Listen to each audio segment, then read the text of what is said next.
What's up, y'all? This is Reggie White, aka Bullet, aka Speed and Bullet, and this is Speed and Bullet Podcast channel. Don't forget to like if you like these types of videos and you want to keep this thing going.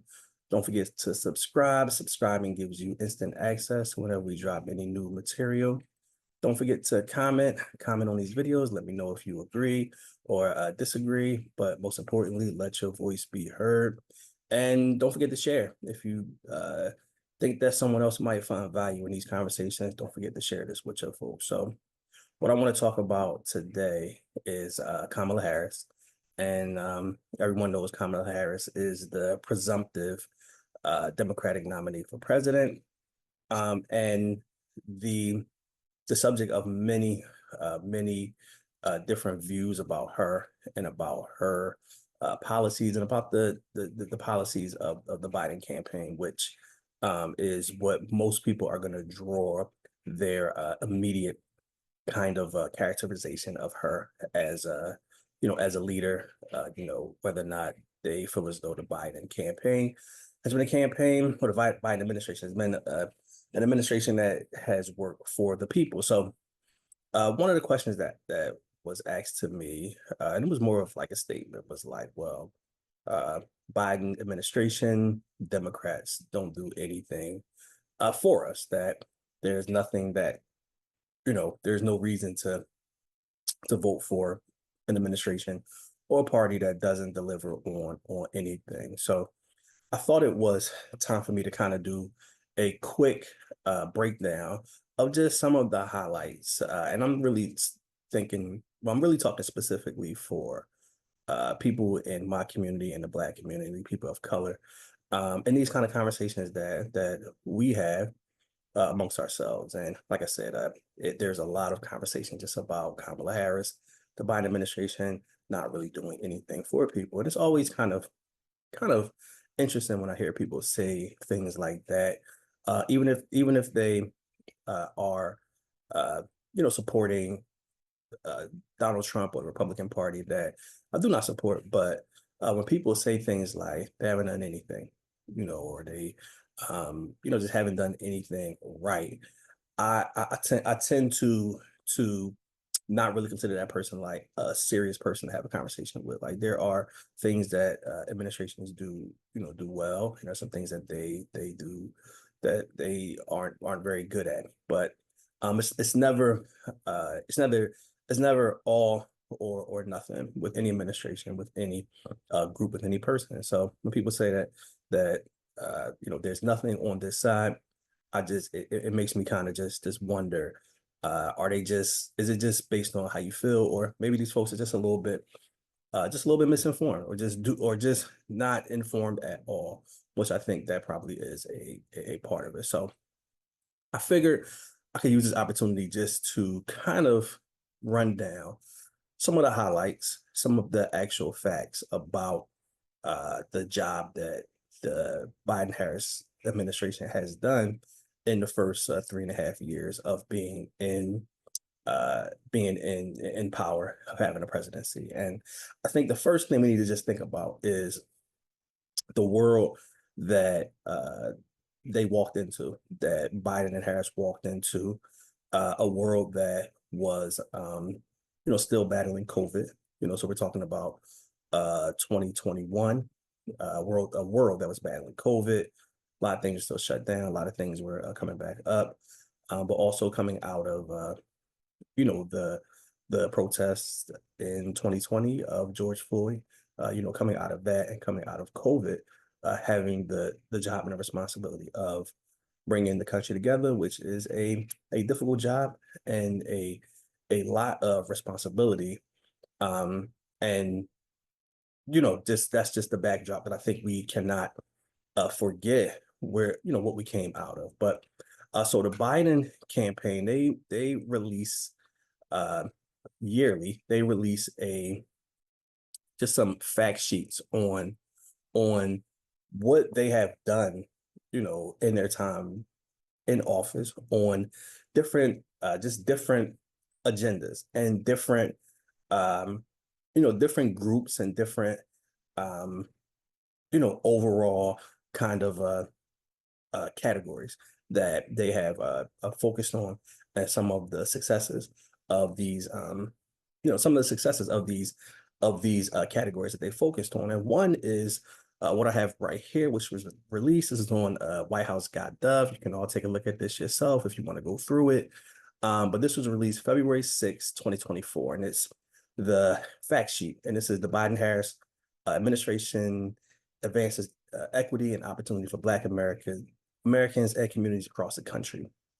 So this was the official statements and released by the White House on some of the things that that the administration has accomplished. So I'm not going to read through all of this, but I'm going to touch on some some highlights. But over the past 3 years, President Biden and Vice President Harris have leveraged the full force of federal government and advance racial justice and equity and ensure promise of marriage for all communities. So it breaks down with the support of these efforts, Black Americans are starting new businesses, creating jobs, buying homes, taking advantages of increased education opportunities at historic rates, contributing to a 60% increase in wealth compared to before the pandemic. Please note, we're talking about before the pandemic. We know everybody lost a lot during the pandemic, but these are numbers that grade out versus before the pandemic. And this booming wealth creation following the pandemic is helping to drive historically equitable economic recovery. So it goes into promoting entrepreneurship to increase access to home ownership and delivering the lowest Black unemployment rate, from proving it's possible to reduce child poverty to historical lows. To expanding access to quality, affordable healthcare, from advancing voting rights, police accountability, ensure equal access, high quality education, historical funding for historically Black colleges and universities. President Biden, Vice President Harris are committed to invest in the future of Black communities. So it goes through piece by piece what they have done in order to address some of these issues that are ongoing in the United States that are very, very specific for people of color, Blacks and Hispanics, and also low-income people. So growing economic opportunity for Black families and communities. So through the president's legislative victories, including American Rescue Plan, the Bipartisan Infrastructure Law, the CHIPS and Science Act, and the Inflation Reduction Act, as well as the president's historical orders on racial equity, the Biden-Harris administration is ensuring that federal investments through the president's landmark Investing in America agenda is equitably flowing to communities to address longstanding inequities and impact people's economic security. So power the historical economic recovery that created 2.6 million jobs for Black workers and achieved both the lowest Black unemployment rate on record and the lowest gap between Black and white unemployment on record. Help Black working families build wealth. Black wealth is up by 60% relative to pre-pandemic, the largest increase on record. Cut in half number of Black children living in poverty in 2021 through the ARP's child tax credit expansion. This expansion provided breathing room to the families of over 9 million Black children. Begin reversing decades-old infrastructure divestment, including with the $3 billion to reconnect communities that were previously cut off from economic opportunities by building needed transportation, infrastructure in underserved communities, including Black communities, connecting the estimated 5.5 million Black households to affordable high-speed internet through the Affordable Connectivity Program, closing the digital divide for millions of Black families. So this press release just breaks down all these different categories that the Biden administration has focused on and has achieved results.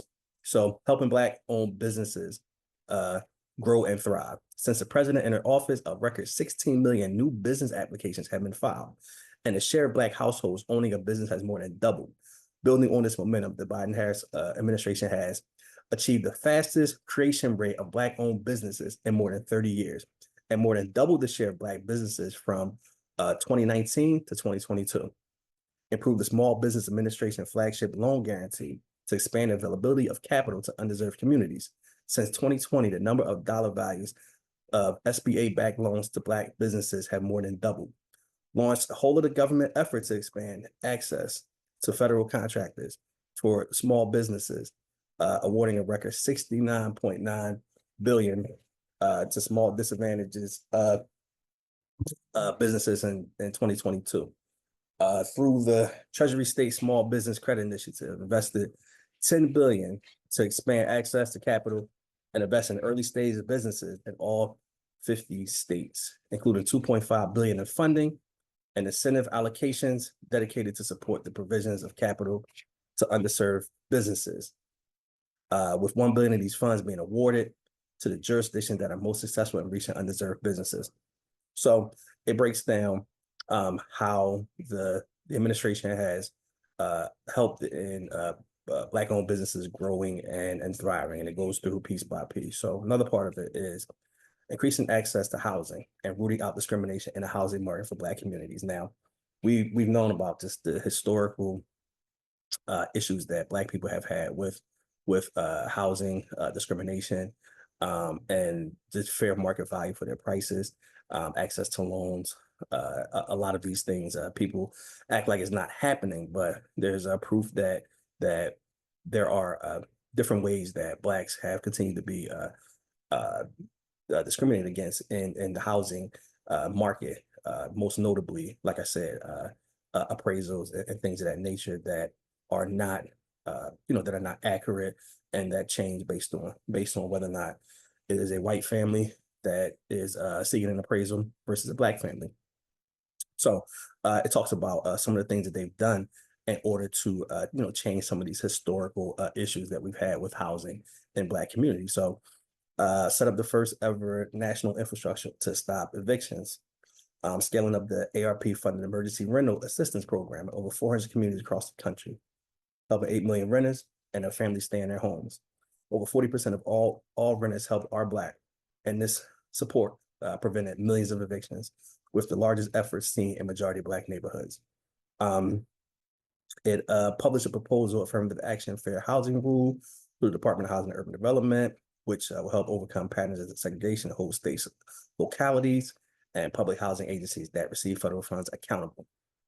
Created the Interagency Task Force on Property Appraisal and Valuation Equity, or PAVE, the first of a kind interagency effort to root out bias in home appraisal processes. So before this, there was no, standard on the appraisal process. There was, like I said, historical bias of Black people during the appraisal process. But this is something that's never been, a priority on a federal level to create a task force, which is taking sweeping actions to advance equity and remove racial and ethnic bias in home valuations, including cracking down on algorithmic bias and empowering customers to take action against misvaluation. So it goes on and on and on. It's showing equitable education opportunity for Black students, approved more than 136 billion in student loan cancellation for 3.7 million Americans through various actions, and launched a new student loan repayment plan. The saving on the valuable education plans to help many student families cut in half their total lifetime payments per dollar. A lot of people, don't even really mention the fact that billions and billions of dollars have been forgiven for student loans. However you feel about college, however you feel about higher education, the administration saw that as an issue and decided that they wanted to help people by forgiving their loans. Something that has never ever been done in the history of the United States, where the government is like, you have this loan, we're going to forgive this loan, and forgiving a loan, depending on how much you're paying, could be hundreds and hundreds of dollars back into your pocket if you're paying for student loans and things of that nature. Championed the largest increase in Pell Grants in the last decade, a combined increase of 900 to the maximum award over the past 2 years, affecting over 60% of Black undergraduates who rely on Pell Grants. This is a good one. Fix the public service loan forgiveness program, so all qualified borrowers get a debt relief to which they are entitled. More than 790,000 public servants have received more than 56 billion in loan forgiveness since October 2021. Prior to these fixes, only 7,000 people ever received forgiveness through PSLF. I'm going to read this again. 790,000 public servants have received more than 56 billion in loan forgiveness since October of 2021. Prior to this, only 7,000 people ever receive forgiveness through this program. Absolutely amazing and historical win for all of those folks that are public servants. Deliver a historic investment of over $7 billion to support HBCUs. I think this is an interesting one because this is one that that Trump and his supporters, that they pump their chests out about Trump and his saving of HBCUs and his dedicated funding of over $250 million to HBCUs. Now, one thing about, and I think I'm going to maybe do a short video on just kind of like the battle for HBCUs and how it's helped HBCUs by having someone like Trump and Biden kind of battle over who's going to do best. But even the number that Trump supporters give, and normally they don't give a number, they just say he saved HBCUs, but the actual number is 250 million, which only 85 million of those actually go to HBCUs. Now there's 102, I believe, HBCUs in the country. So only those 102 split $85 million. Now, the other part of that 250 million goes to other institutions like Hispanic serving institutions, a lot of different institutions. But what goes to HBCUs is 85 million. So if you're gonna throw out these numbers and these stats, make sure that it is accurate and can be verified. But like I said, it goes on and on just about the different investments, that has happened, through the Biden administration. Secured a 30% increase in child care assistance funding last year, improving the health outcome of Black families, increased Black enrollment and health coverage through the Affordable Care Act by 49%, or over 400,000 people now have health insurance. Through the ARP, expanded postpartum coverage from 60 days to 12 months in 43 states and Washington, D.C., covering 700,000 more women in the last year, in the year after childbirth. Medicaid covers approximately 65% of births for Black mothers, and this investment is a critical step in addressing maternal health disparities. Finance projects that will replace hundreds of thousands of lead pipes, provided 264 grants with $1 billion in the Bipartisan Safer Communities Act, funds to more than 40 states to increase the supply of school-based mental health professionals in communities with high rates of poverty. Launched an unprecedented whole of government equity agenda to ensure the promise of America's all community, Black communities. So it just goes on and on. Nominated the first Black woman to serve on the Supreme Court. More Black women to federal circuit courts than every president combined. So historical feats, like I said, nominated the first Black woman to serve on the Supreme Court, and more Black women to federal circuit courts than every president combined. You know how amazing that is. Every president combined. This administration has outdone every president combined. What we have next? Counter hateful attempts to rewrite history, including the signing of the Emmett Till Anti-Lynching Act, established Juneteenth as a national holiday, and designated Emmett Till and Mamie Till Mobley National Monument in Memphis and Illinois. The Department of the Interior has invested more than $295 million in infrastructure funding and historic preservation grants to protect and restore places significant to Black history. Protecting the sacred right to vote. One of the things I thought that I read was interesting was repeated and forcefully called on Congress to pass essential legislation, including the John R. Lewis Voting Rights Advancement Act and the Freedom to Vote Act, including calling for an exception to the filibuster to pass voting rights legislation. Now, the John Lewis Voting Rights Amendment Act, there was attempts from the Biden administration to get Congress to at least have a vote on it, but it was not even given a vote, which is just ridiculous that it wasn't even an opportunity for people to even say whether or not they agree with it or it was something that was good or bad. They just wouldn't even bring it to vote. Increased funding for the Department of Justice Civil Rights Division, signed into law bipartisan electoral reform count act. So got addressing the crisis of gun violence in the Black communities. Launched first ever White House office gun violence, which had life-saving programs combined with aggressive action to stop the flow of legal guns and hold shooters accountable, yielded 12 points for reduction in homicides across the United States.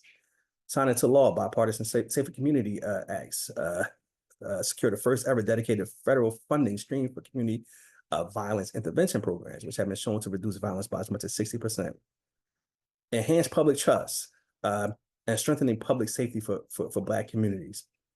Signed a historical executive order to put federal policing on a path of becoming a gold standard of effectiveness and accountability by requiring law enforcement agency to ban chokeholds, restrict no-knock warrants, mandate the use of body-worn cameras, implement stronger use of force policies, provide de-escalation training, submit use of force data, submit officer misconduct records into a new national accountability database, and restrict the sale or transfer of military equipment to local law enforcement agencies, among other things.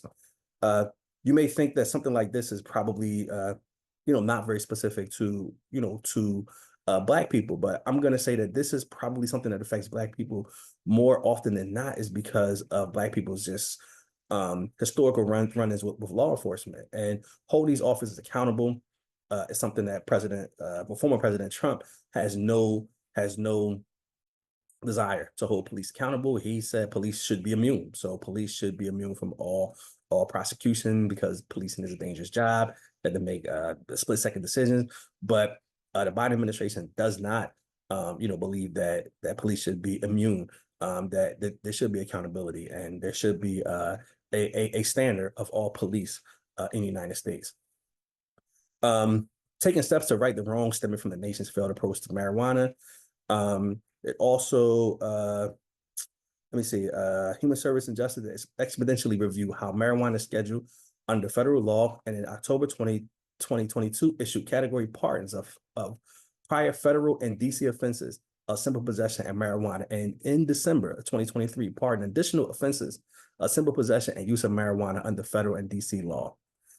While white, Black, and brown people use marijuana at similar rates, Black and brown people have been arrested, prosecuted, convicted at disproportionately higher rates. So this happened during the Biden campaign, during the Biden administration.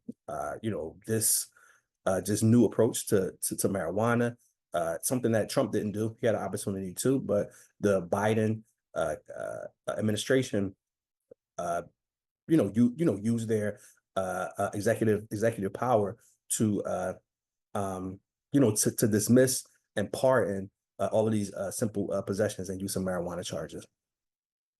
I wanted to, kind of just break down. And like I said, you guys can go on here and you can look for yourself.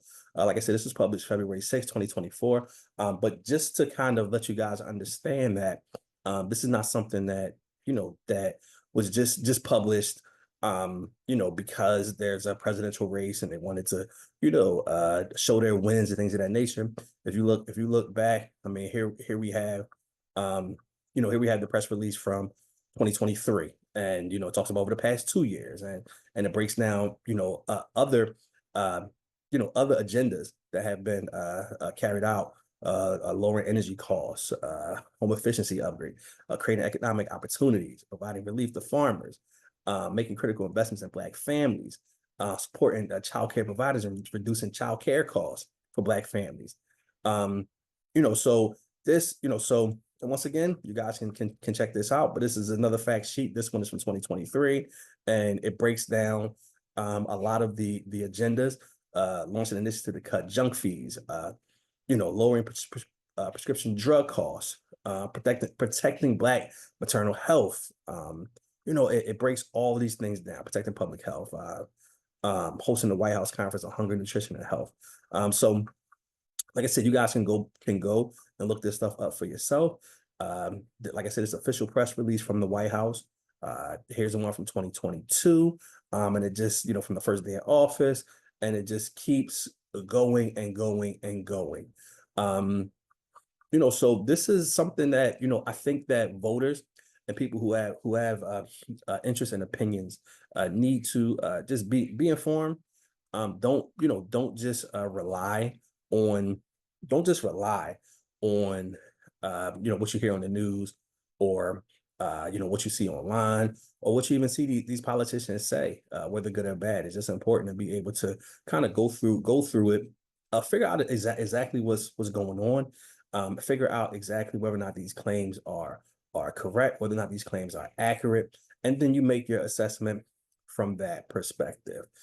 So I plan on doing a few more of these breakdown videos, but just wanted to kind of break down just the myth that nothing was done during the Biden-Harris administration, and just to kind of outline and show you where you can find a lot of the policies, the agendas that have been carried out, just in an effort for everyone to stay informed and everyone to have an informed opinion about what's going on. So I'm gonna leave you guys at that. If you if you like this video, don't forget to like. If you want to subscribe, don't forget to subscribe. If you want to comment, let us know how you feel about these topics. How do you feel about the Biden-Harris campaign after getting some of this information, which is readily available, but most people just don't know, or they just see these things in their communities. They see streets being dug up. They see different investments and things, and they wonder where these things come from. But you can look these things up on your own. But let me know how you guys think about this. Peace.